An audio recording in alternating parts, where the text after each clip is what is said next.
सुरुवात करूयात राजकीय बातम्यांनी। शिवसेना पक्ष आणि चिन्हासंदर्भात आज सुप्रीम कोर्टात सुनावणी होणार, तर आमदार अपात्रता प्रकरणी देखील सुनावणी होणार। शिवसेना पक्ष आणि धनुष्यबाण शिंदेंना वापरण्यास मुभा देणाऱ्या निर्णयाला ठाकरेंनी दिलं होतं आव्हान।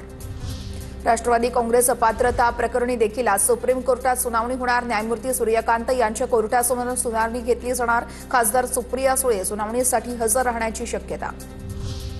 प्रवक्तेपद काढून घेतल्यानंतर रुपाली ठोंबरे पाटील यांनी अजित पवार यांची भेट घेतली। 2 दिवसात माझी भूमिका सविस्तर मांडणार असल्याचं रुपाली पाटलांनी प्रतिक्रिया दिली आहे।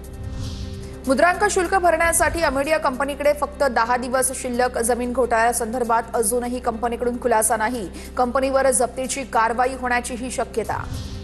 सरकारने समिती नेमली असताना गुन्हा नोंदवायची घाई केली। पुणे जमीन गैरव्यवहार प्रकरणातील आरोपी शीतल तेजवानीची हायकोर्टात याचिका।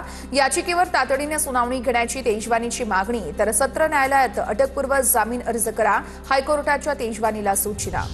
अजित पवारांना यावेळेस मोदी, शहा, फडणवीसही वाचवू शकणार नाहीत। पार्थ पवार जमीन प्रकरणानंतर अंजली दमानी यांचा इशारा। सिंचन घोटाळा, महाराष्ट्र कोऑपरेटिव्ह बँक घोटाळा बाहेर काढणार, अंजली दमानिया यांच्या अजित पवार यांना इशारा।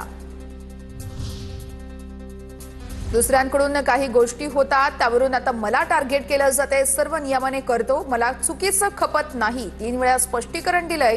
पार्थ पवार प्रकरणावरून अजित पवारांचं भाष्य।